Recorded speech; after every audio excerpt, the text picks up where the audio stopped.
Hello, hello. You're listening to Nick and my colleague Helena. And we both work here at the MS Trust, a charity for people affected by MS in the UK. And we are here to help you make sense of MS. Yeah, and you're listening to our podcast, Multiple Sclerosis, Breaking It Down. This will be our last podcast of the year of 2023, but don't worry, you can't get rid of us that easily. We will be back again in January 2024, and we've got lots of new and exciting topics to look at for the next year too. But before we get in all excited about next year, we're going to get back on this episode. And we would like to end this year with an episode about what you, the MS community, have been asking us here at the MS Trust this year. So this will be from the MS Trust Helpline, who answers inquiries via phone, email, and all our social media channels. And even good old-fashioned snail mail. I think we do sometimes get the old things dropped through the letterbox. Amazing, yeah. And what is the helpline at the MS Trust? It's a free, confidential helpline for anyone affected by MS that aims to equip you with the information that you need to better understand and manage your life with multiple sclerosis. We can't tell you what to do, but we can find the information to help you understand your situation and your options. This year has been really busy for the helpline, and in fact 2023 is by far the busiest year that the helpline has had.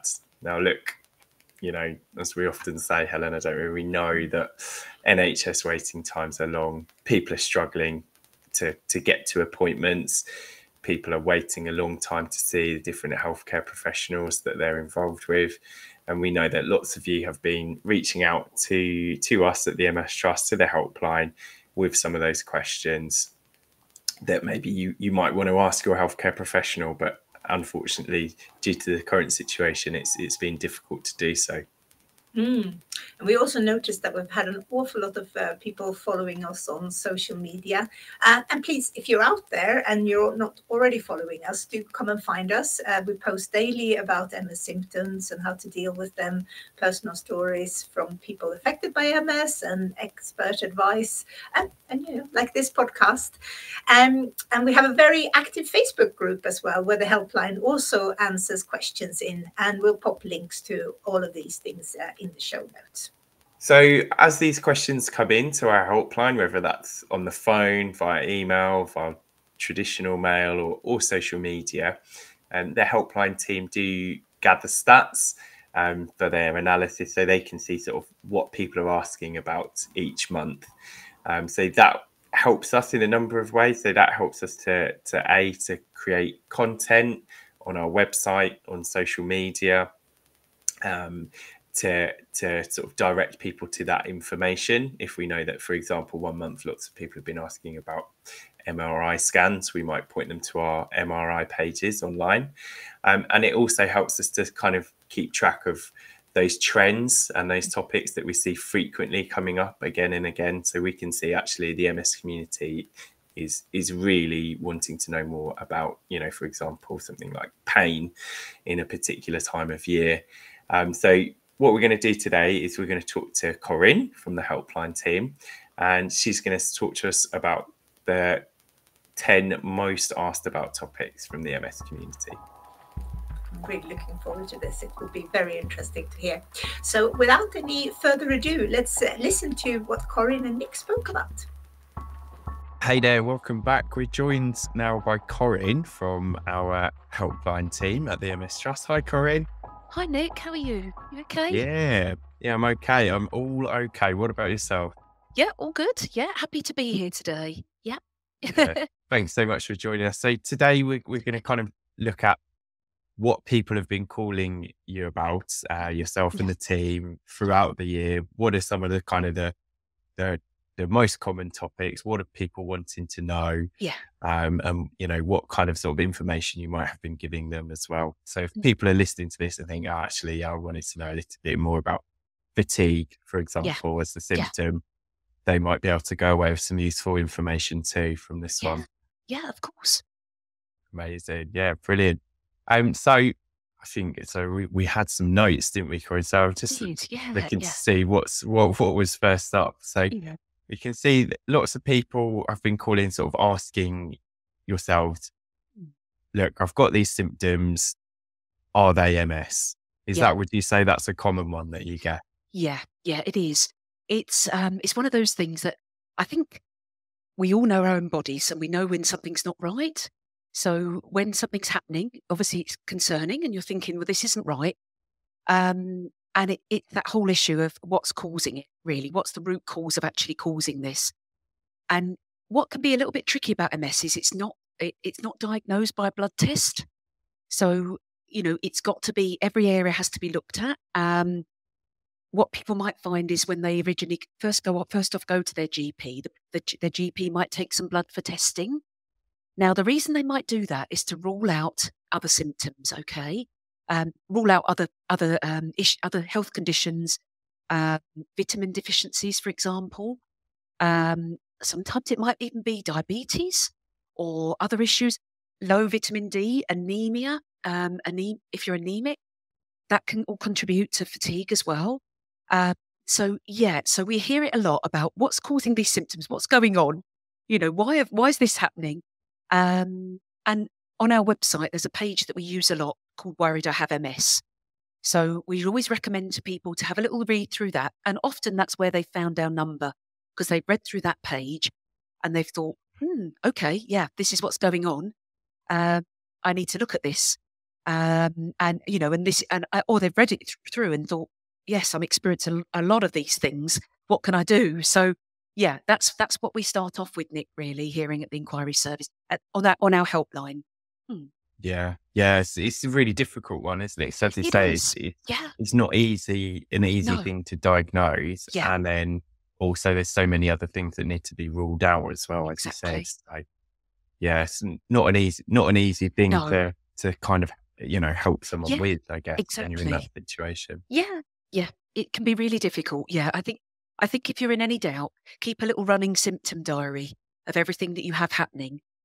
And I think try to avoid Googling too much. I know we all do it. We start typing in things to Mr. Google. No ad there, but we start Googling things in exactly. And it brings up all sorts of stories and concern for people. So keep a little running symptom diary, either on your phone or a written recorded diary, when things are happening, how long for, and what sort of things happening. And it could be anything. And I'm sure we're going to touch on that, Nick, but things like tingling sensations, weird sensations in the skin. There's a lot of different MS symptoms. So, it needs to be noted down and discussed with your GP. Yeah, that's a really good strategy, isn't it? Having that diary. I've heard you suggest that one quite a lot out there on the helpline. Yeah. Amazing. So next up, it's probably not a shock for anyone, but the next thing that people have been asking about is pain. Right. And we know that pain is such a huge and broad topic, isn't it? Because it could be caused by symptoms, linked to things like medication. It could be, neuropathic pain. Yeah. And what kinds of things have people been getting in contact with you about? Yeah, absolutely. And I think also, just to clarify, pain can be a tricky one because it's not always an ouch pain where you get pinched or hurt. It's any kind of form of pain, what we often call neuropathic pain. And it might be tingling, numbness, stabbing sensations, electric shocks, pins and needles. Yeah. And people start experiencing that, like you said, they might start feeling it in their hand or their foot. And it's worrying because you're thinking, where's this come from? What is it? What's going on? And quite rightly, like you said, it's, they're very common symptoms for people with MS, and it's a very big area. So we have a pain management page on our website, and we'd sort of suggest to people to try and explain the type of pain to their GP, to explain what they're experiencing. But there are medications that the GP might offer them, especially when you have an MS diagnosis, because a lot of the drugs are through prescription only. So, but what I would say is with the pain medications, they're worked best with other techniques as well. So, for example, we suggest to people using heat packs and ice packs. Now, when we have that very hot summer, it's not always ideal to put a hot water bottle on you. I'm not saying that, but it could be literally a hot water bottle. It could be a pack of peas wrapped in a tea towel to sort of relieve the sensations from hot to cold. Gentle stretching can sometimes help. Many people find that they really enjoy and find it helps them yoga or Pilates or swimming.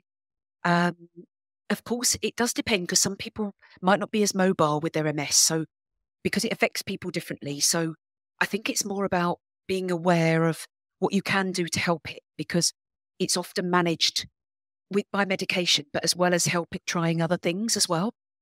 So yeah, we hear from anybody really in general with, it could be any kind of numbness is a tricky one because you might not be able to feel properly to walk. So for example, we do hear from people where they find it easier to walk barefoot because that sensation of being able to feel the ground better can help. Not always easy when you're out and about. So, if there's a particular shoe that you like that can help with the easing the numbness, that might help. But definitely, at home, not using walking barefoot can help. So, and also maybe to contact an occupational therapist, because they can often help with things to help with, for example, if numbness is affecting your hand, there's equipment that can help so that you can carry a hot drink. When something's numb, it's very difficult to be able to feel properly. So it can be very difficult. So we hear all the time about pain. And obviously the other kind of pain is musculoskeletal pain, whereby it affects, that could be affected by posture. So we've got a very good section on our website that talks all about posture and good posture when you're sleeping, when you're sitting, as I sit up, when you're sitting, when you're sleeping, when you're sitting, posture can really help with musculoskeletal pain, because sometimes that can be triggered if your posture's not quite right as well. And also, just to add with pain, usually paracetamol or Nurofen won't really help.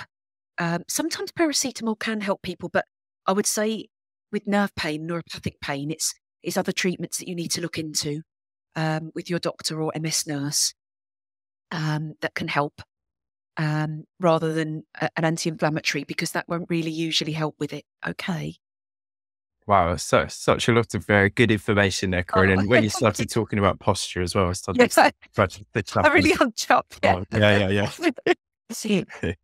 Wow. Yeah. As you say, such a huge topic. It's such a broad topic and so many different causes and treatments. So yeah, it's a huge area. Another thing people have been calling about is that time where either someone's going through the diagnosis period, or someone's kind of leading up to that. So they've maybe had an MRI scan, they're waiting for results. What kind of things do people call about in regards to that?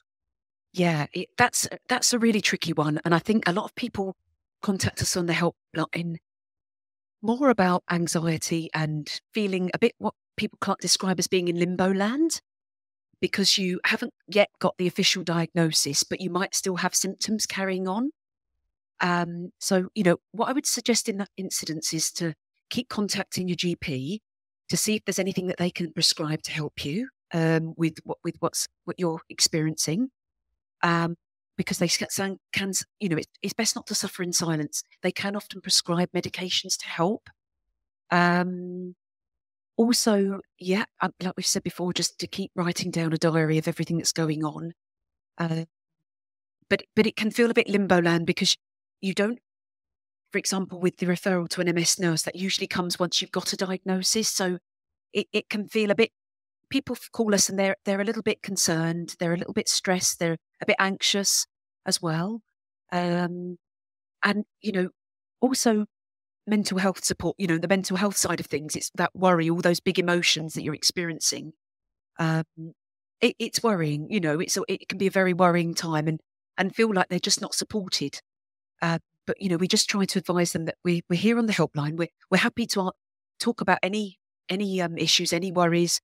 to talk about any questions they've got. So, we do get contacted. Even sometimes people contact us when they're facing a diagnosis very soon. They kind of know that they might be expecting it that week. Wow. And there's big emotions there that there can be. Is perfectly normal, is what I'd say. Yeah. I think, going through that process, it must be, and, I'm not speaking from experience here. So I can only really imagine the level of, as you say, the worry, the uncertainness, the unpredictable nature of what might come next. And and you're waiting for that call. And actually it's quite easy, I imagine, to get into one of those situations where you're overthinking. And as you say, you're Googling everything and you're thinking about every single outcome in so much detail that can sometimes, lead to more worry. That's right. It can very easily.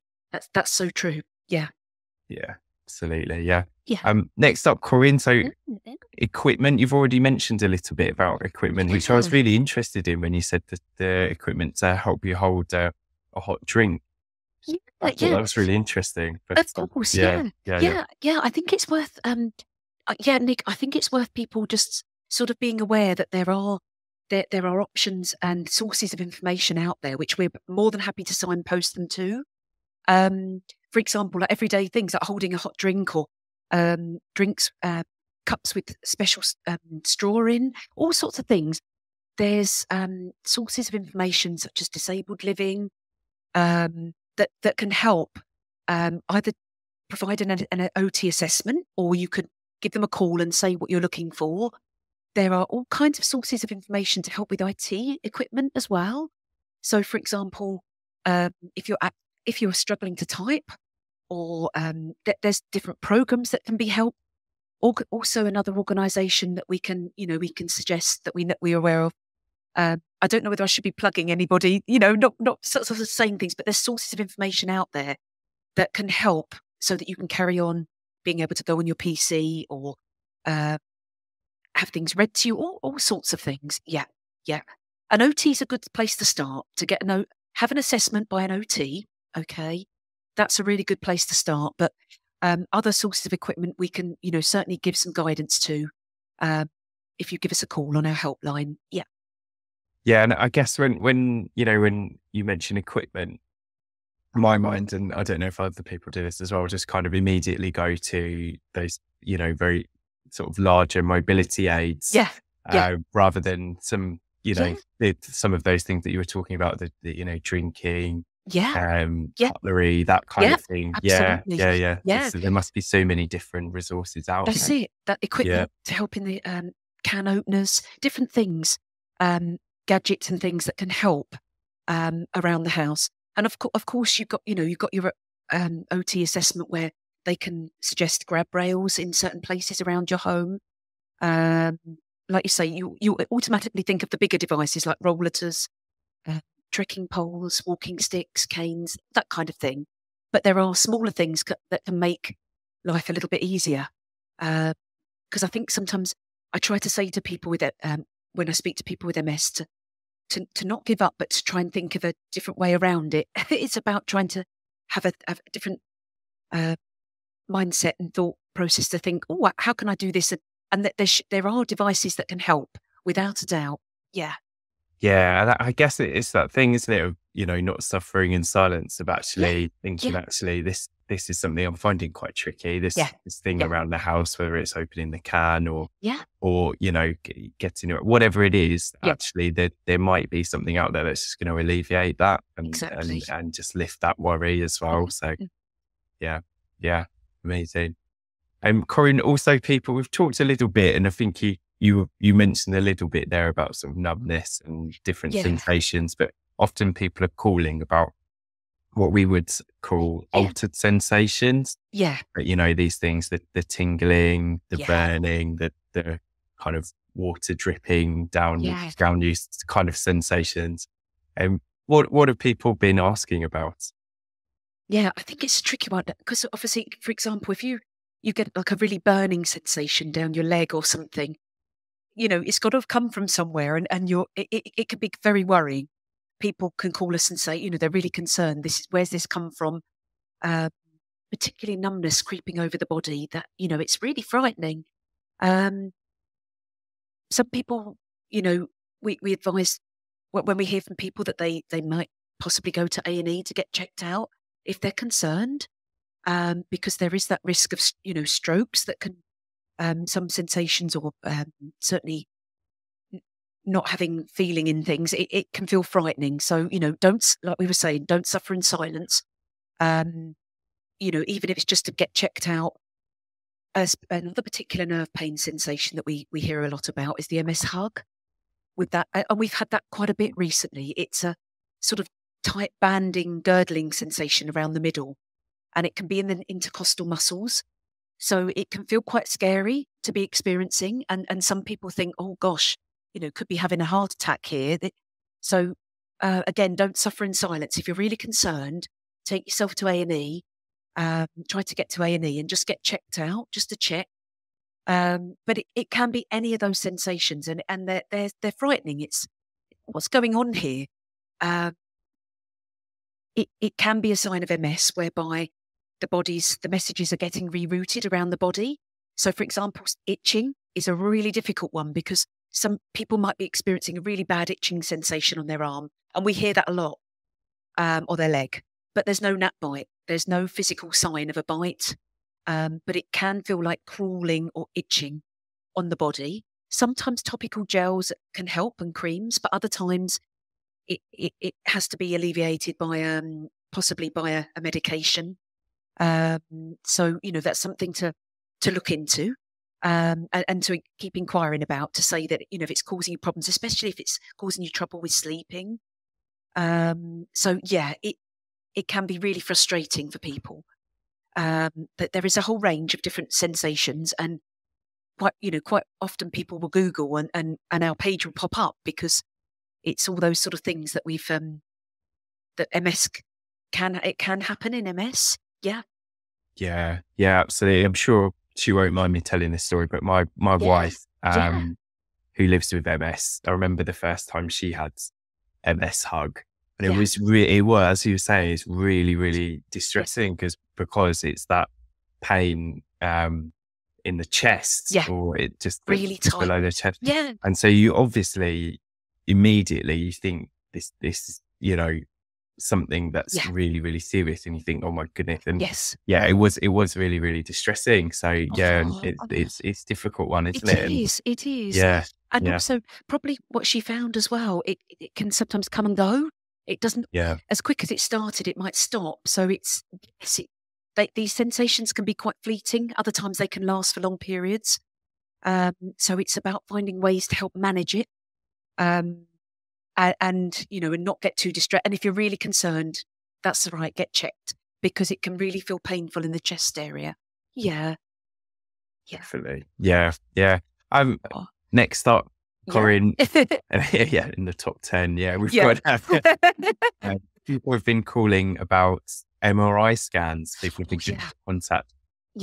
I know certainly whenever we put anything up on our social media, there's lots of people who will engage with that, and they'll say, you know, either they might struggle with the noise, they might struggle with the claustrophobia. You have some people who say that they get in there and go for a kit, you know, and all kinds of different reactions to what do people sort of ask about? No, good point. I mean, to be honest, we do see also through our inquiry service, I would just say, as well as the helpline through the phone, we also have the option to email to us. So we get emails in. Sometimes people will email their MRI results. They might send pictures in, or they might want terms actually explained, because the terminology can be quite difficult.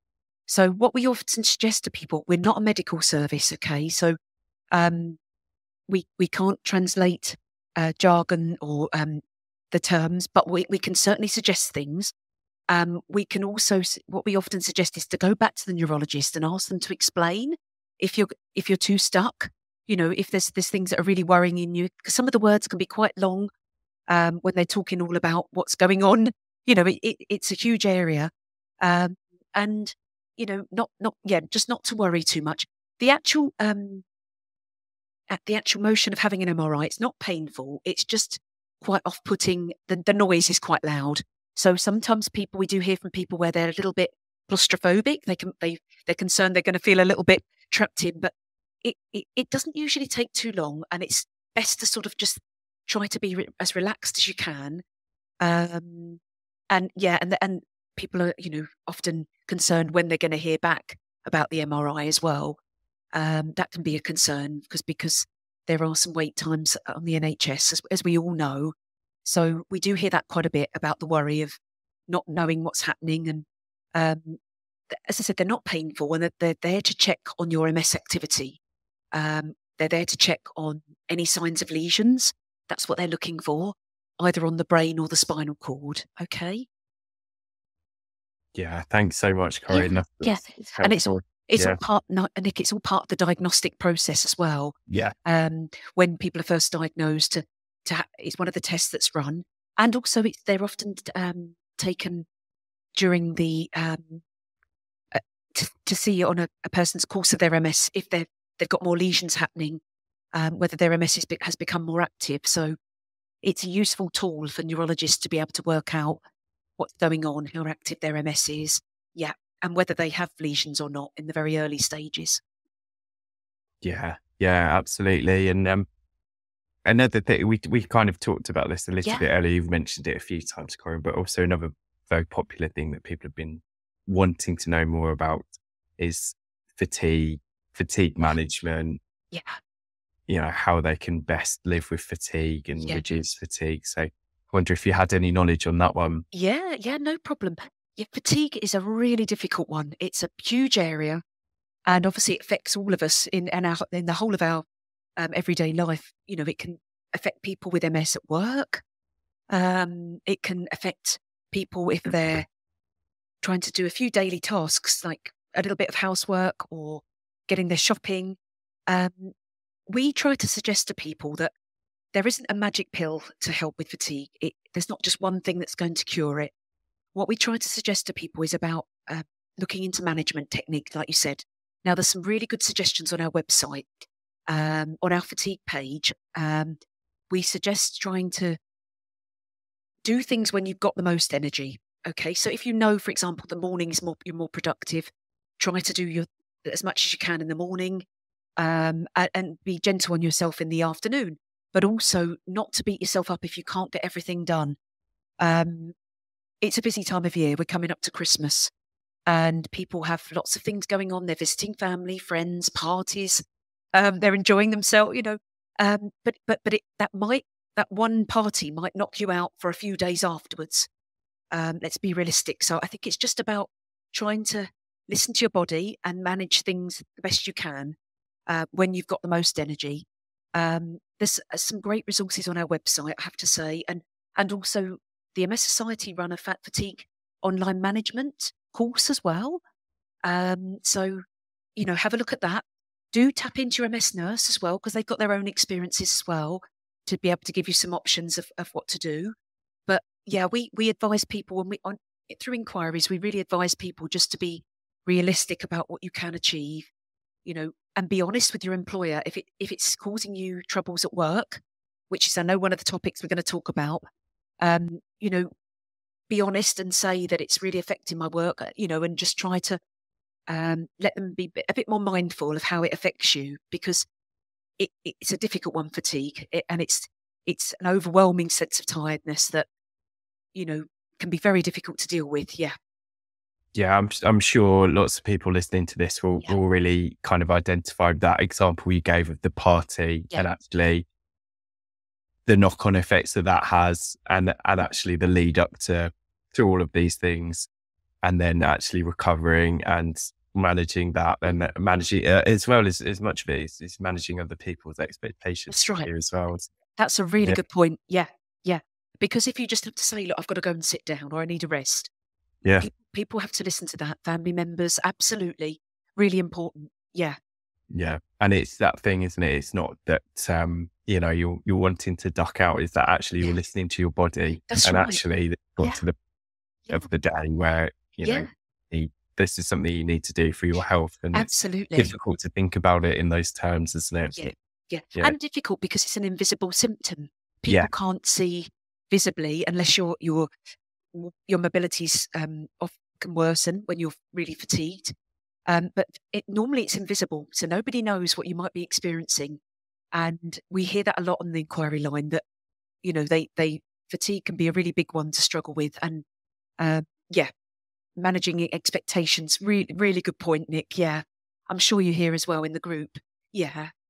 Absolutely. And actually, if you just think about it in terms of, like health, you wouldn't say to someone, if someone had to go and have an inhaler or something for their asthma, you would say, "Oh, what are you doing that for?" You just it's just be part of, it's just it's as you say, it's because it's more of a hidden symptom, isn't it? Exactly. But so it's about other people understanding as much as possible as well, isn't it? So very true. Yeah, absolutely. And you mentioned, Corinne, work. So you did talk about the employer a little bit. So people also do contact us regularly through the helpline on their emails, struggles with work, worries about work and employment. Yeah. What are people what are those worries? What do they look like? Yeah. I think, again, mainly because we often signpost to it a lot, our working life page. It can be found on the website, either under W for work or by typing in the little box in the top hand corner, working life. The reason I suggest that is because there's lots of other organisations that can help support you. For example, if you're battling with work with an employer that's questioning your sick leave, or I have heard from people where they're using up their sick leave to go for appointments. They're using up their sick leave to go in for an infusion. They're taking up their, totally got that wrong. They're using their annual leave to do these things, when actually, you're entitled to be able to go and have an appointment that you need medical care for. So there's organisations out there. I don't mind. ACAS can give advice on sick pay. And as we talked about fatigue as well, fatigue can affect work quite heavily as well. So organisations like ACAS can talk about sick pay, your rights. Now, when you're diagnosed with MS is a recognisable condition. So it's actually classed as a disability, which, people don't always like the sound of that. And as a lot of the symptoms are invisible, you might not physically have a stick or be in a wheelchair, but you are classed as disabled. So you are covered by the Equality Act, okay, from point of diagnosis. So your employer is required to make reasonable adjustments, what we call reasonable adjustments. And we hear that a lot on the helpline. Big organisations, small companies, no matter where you work, you have to protect yourself and look after yourself. Now, this can be difficult because we do hear from people that are self-employed quite a bit. Right. So, and that can be difficult because if you don't work, you don't get paid. Yes. So, So it's about trying to make those reasonable adjustments. If you're at a desk, a good solid chair, in the heat, a nice fan at your table to help cool you down. Really simple one that we suggest to people a lot. And they say, yeah, actually, I'm terrible for that. Not working through your lunch break, having a proper lunch break, eating food, keeping up your energy, making sure you drink plenty of fluids as well. Because that fluids can help, dehydration can add to fatigue as well. It might be things like allowing you to have a parking space so that you can park a little bit closer, so that you don't have as far to walk into your office, or working from home a bit more, or allowing to travel at non-really busy peak times when you're shoved. I remember commuting packed on a busy tube. It was a nightmare. Yes, So those kind of things. So it's about your employer making reasonable adjustments, okay? And not to be afraid to look into them, to ask about them. Have a look at our page and give us a call if you've got any concerns, okay? Yeah, I wonder if people kind of listening to this as well, and some people have been in some of those situations, like actually just having the validation of, I've spoken to the MS Trust, who are specialists in this area, and actually they were talking about reasonable adjustments, and actually that some of these, I might need to access some of these at my workplace. Yeah. To your employer, having that Absolutely. conversation and having that kind of backup almost that Absolutely. that there are these resources that can help. Yeah. Exactly. Yeah. And it's that Equality Act. From point of diagnosis, you're covered by that act. So they are required by law to make these adjustments for you, no matter what they are. You know, I think it's been coming up a bit more on the helpline where people want to reduce their hours, but actually when you're in a very busy office environment, it's very hard to reduce them. Yeah. And they're worried, to be honest, Nick, they're worried about reducing them and about having more work to do in the time that they do work. But I think it's a two-way conversation. You've just got to keep talking to your employer, line manager, or, being as honest as you can and saying how, because ultimately you want to be productive when you are working. And if you know that you're not so productive in the afternoon, or there's times when you're worst hit by symptom, it's worth them knowing that, and then they'll get the best out of you, and it will give you the confidence to stay in work as well, which a lot of the time people want to stay in work. Yeah, absolutely. I think, definitely things have changed a lot, haven't they? In terms of employment and accessibility for more people. But I still do. I mean, I'm not an expert in this area, right? So I'll just say that now. But I feel like there is still such a huge way to go, isn't there? If you just look at how many workplaces are not accessible, for example, for so many people. Exactly. So, accessibility is a big issue, like you say. Yeah. Because you might need access to be able to, as well as access in a wheelchair, to be able to, actually be able to go to different floors. And if that lift's not wide enough, or if the doorways are, there can be all kinds of restrictions, not restrictions, but all kinds of difficulties that people meet. Yeah. And they shouldn't have to. No, you're right. Yeah. And before you've even started your work day, you have to go through all of these challenges. Exactly. Or, not having the reasonable adjustments, not having the right, the right kind of equipment, not having the right schedule. And actually, as you said, Corinne, it's going to benefit not only the person living with MS, but also the employer as well, long term. So, but it's such a minefield, isn't it? Especially at the moment with, rising cost of living, and people are more worried about staying in work and being able to support themselves and their families. And it's very, very difficult. It is. Yeah. But also, and you just touched on that, Nick, as well, about the idea, of benefits as well, because there are benefits that people with MS may be eligible for. So, don't be afraid to give us a call, and we can advise on. I wouldn't say we're not benefit experts. So we have information on our website about the different benefits, and we would definitely signpost to resources to look into which benefits you might qualify for. We hear that a lot, don't we, on the group, and about it. And there are benefits that people can claim that even when they're working. So it's good to raise that, especially in the difficult times that we're living in. It can be difficult. Yeah.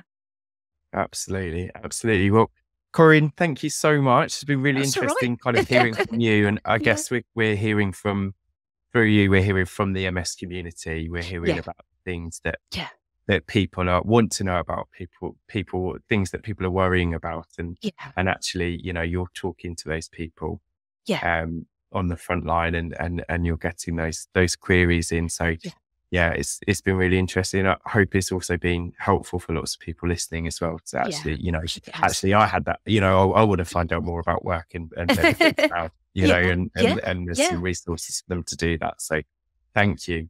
That's okay. You're more than welcome. And if you've got any queries, we're more than happy to have a chat. We won't, I'm sure it's been mentioned at the beginning that we're here for people living with MS, and we can't advise. We're not medically trained, but we can certainly talk about things. And we talk to lots of people with MS, absolutely, and family members, friends, family, colleagues as well. Yeah. Brilliant. Well, thank you so much, Corinne, and we'll see you soon.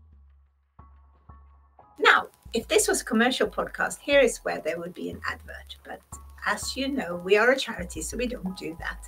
So instead, we'd like to take this opportunity to tell you all about our fantastic resources for people with MS. Our website's a great place to start, so that's mstrust.org.uk. And on there, you're going to find lots of information and resources for anyone affected by MS.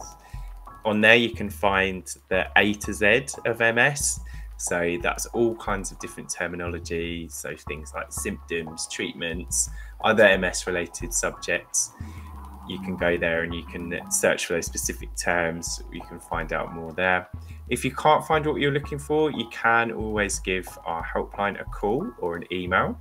You can call them on 0800 032 3839. And that's between Monday to Friday, apart from obviously UK bank holidays, between the hours of 9 a.m. to 5 p.m. Of course, you can drop us a message and, we'll get back to you as soon as we can.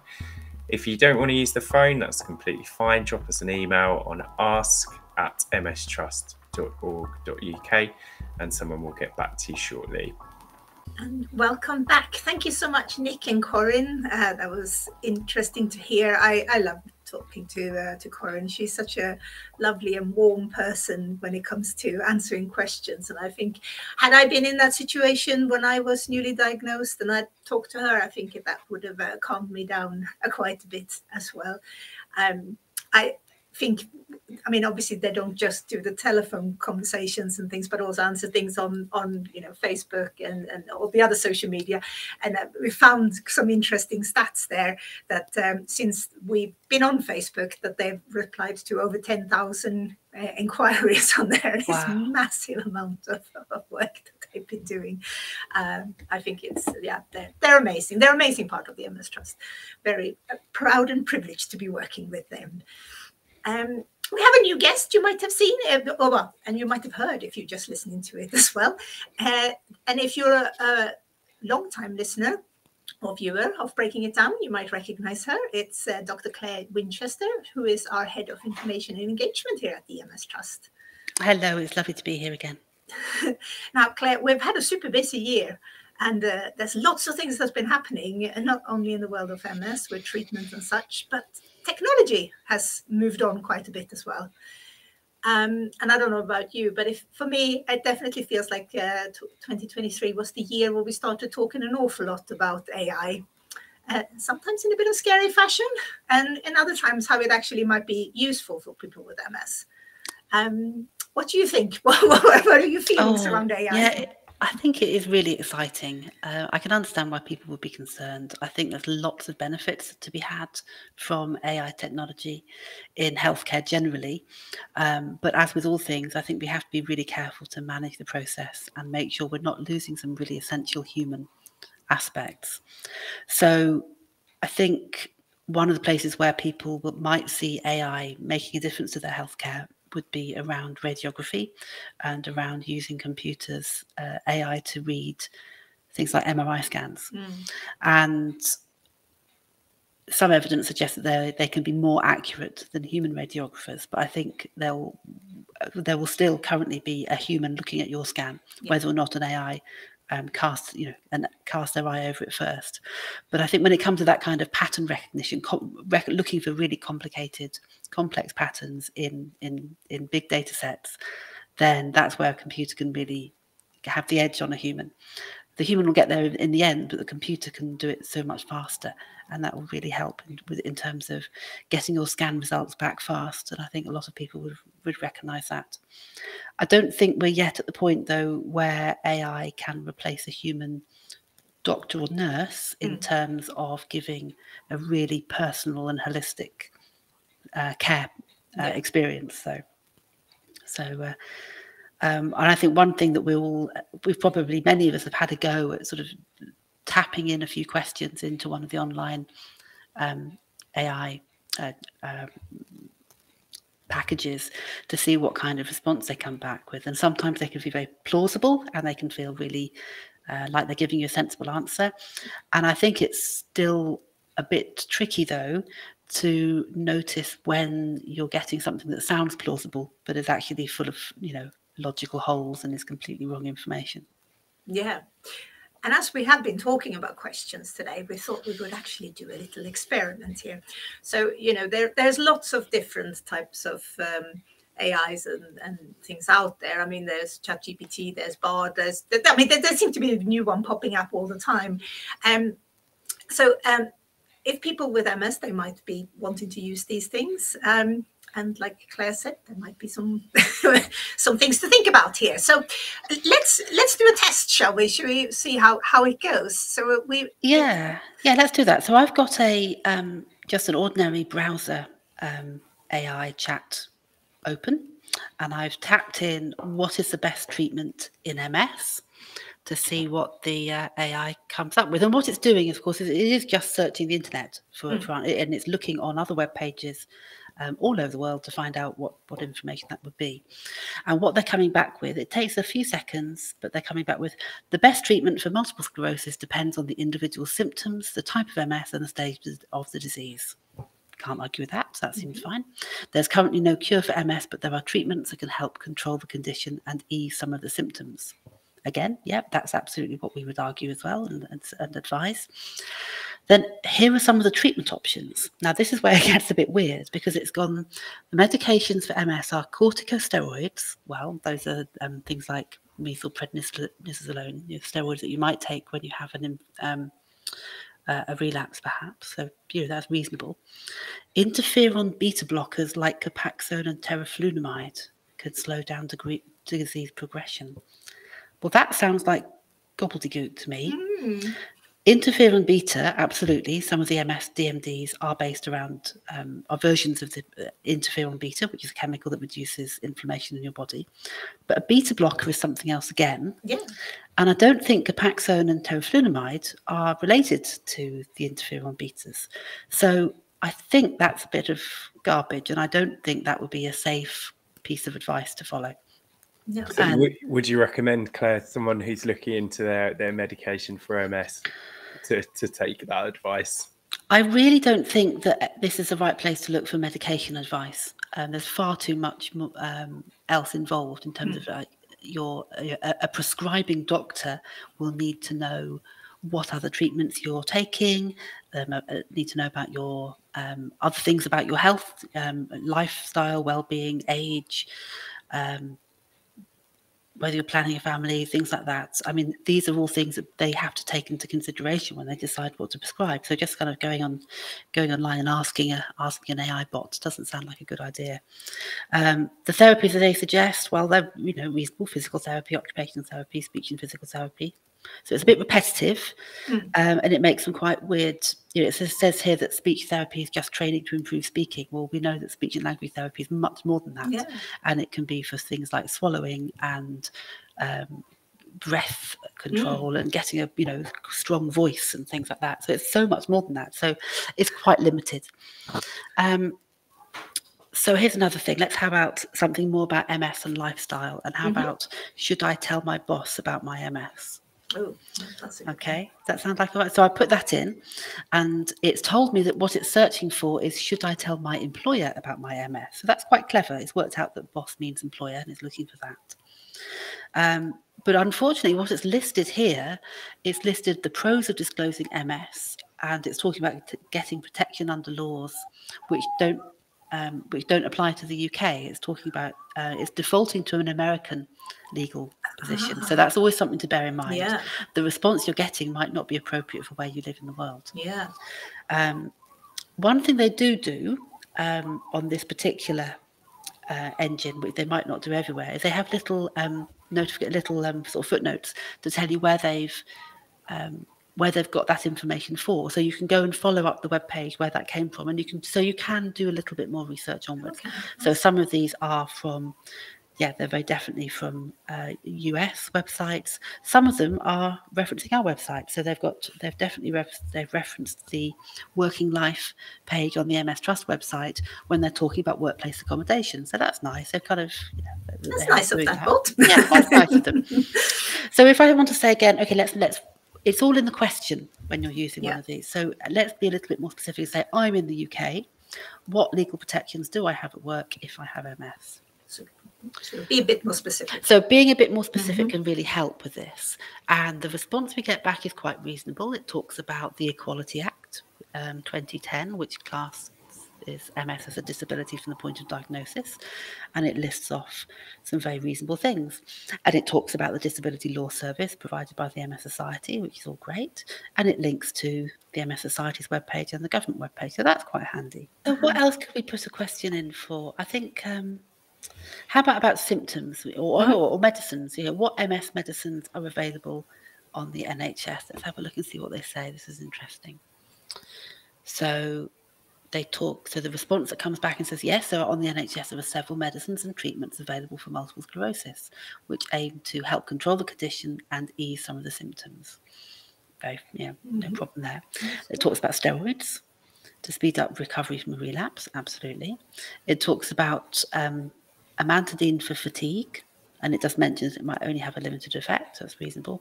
And then it says that visual problems will normally get better on their own, which seems a bit random. It does mention the disease-modifying therapies, though, which is fair enough, but it doesn't go into any detail there. It just says they all have a different combination of benefits and risks. So it is very, very general. And they do refer, which is good, they do refer to more detailed information on the specific medicines and treatments, refers to the NHS website, the MS Trust and the MS Society. So that's really nice to know. So they've got some trusted sources, I guess. Yeah, I think when they are transparent about that, when they are very explicit about what their sources are, where they're taking this information from, then it is in a way just like using something like the Google, just searching. But I think you still have to maintain that little bit of skepticism about let's just check. Just because it's come back, just because it's AI doesn't mean it's right.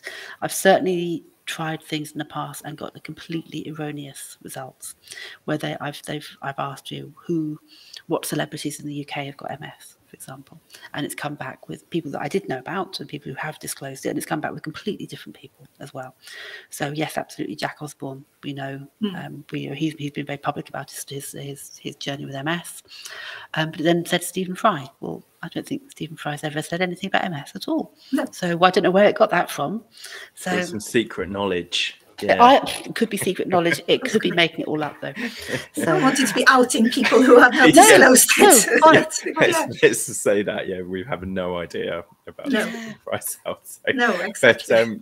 But I was going to mention, I know one of the bigger large language models, mentioning no names, when you use the free version of it, I know that it's pulling data from the web from 2021.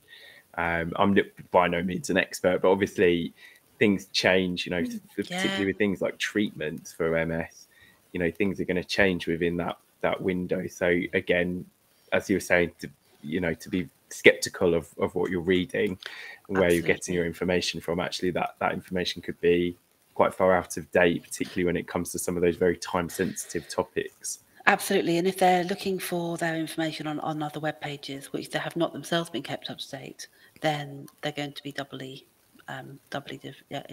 problematic, I think. So yes, if you want to use these large language models, use these AIs as a way of navigating the internet, there is a bewildering variety of information sources out there. But you do at some point have to decide who you're going to trust.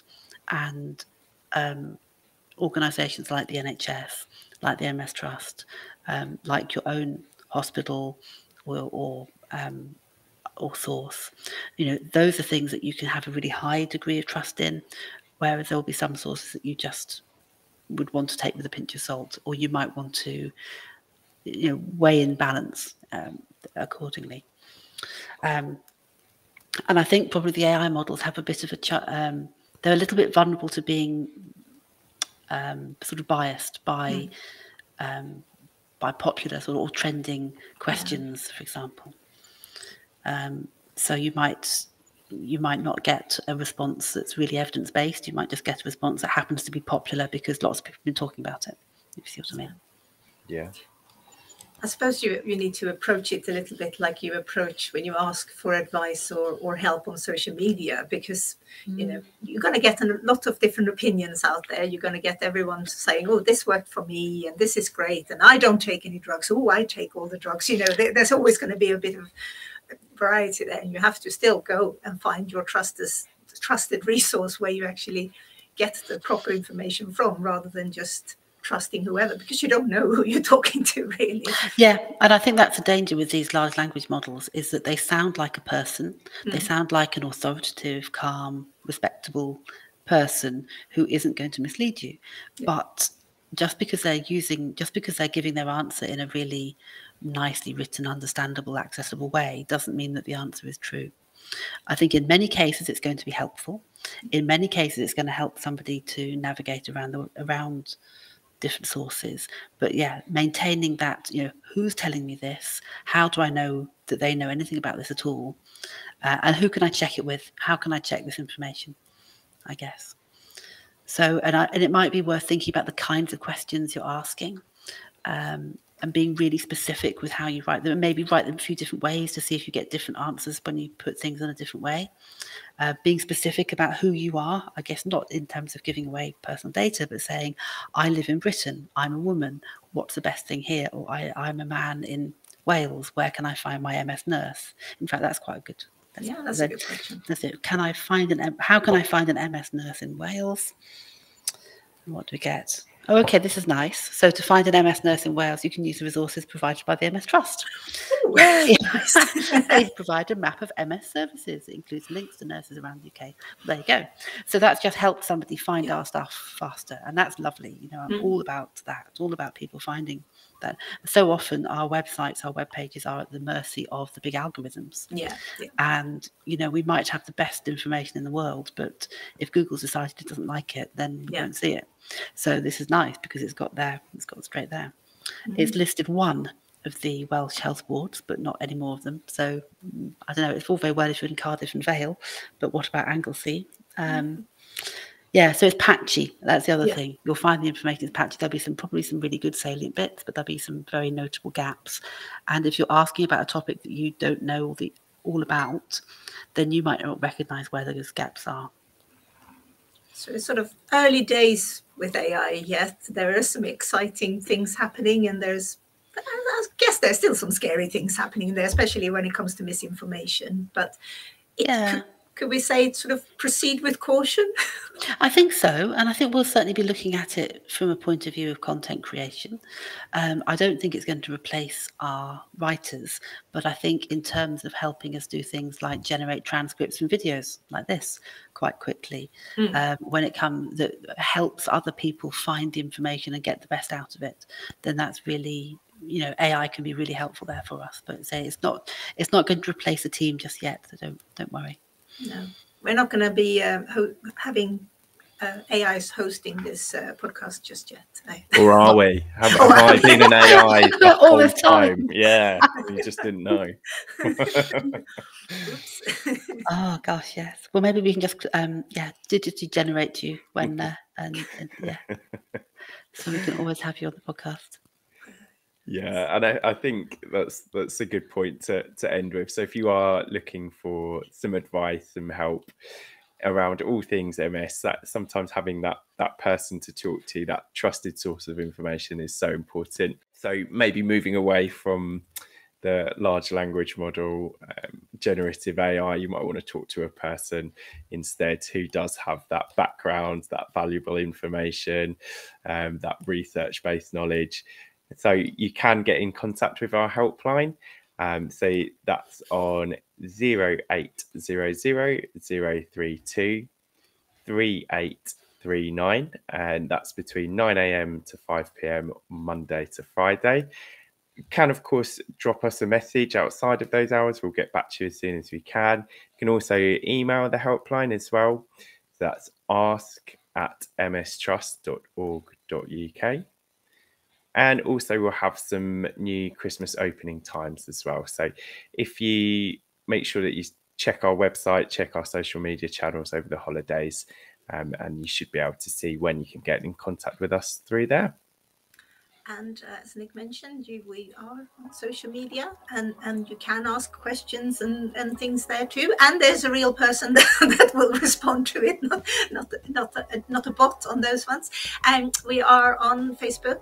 We got both a page and a group. We're on YouTube. We are on X. We are on TikTok and Instagram. And you can find this podcast on Spotify, Google, and Apple Podcast, and Amazon Music. And this video is on YouTube. There's loads of videos from us on YouTube, and you know, I'm gonna, since it's coming up to Christmas time, I'm gonna be cheeky and ask that if I could have one list, you know, one thing on Santa's list, there would be that maybe if you listen to this podcast and you like it, please give us a review and share it with your friends, because we would love to reach some more people. Yeah, no, big thank you to everyone who's listened this year from all of us at the MS Trust. We're all wishing you a very happy new year and happy holidays too. See you in January. Bye. Bye.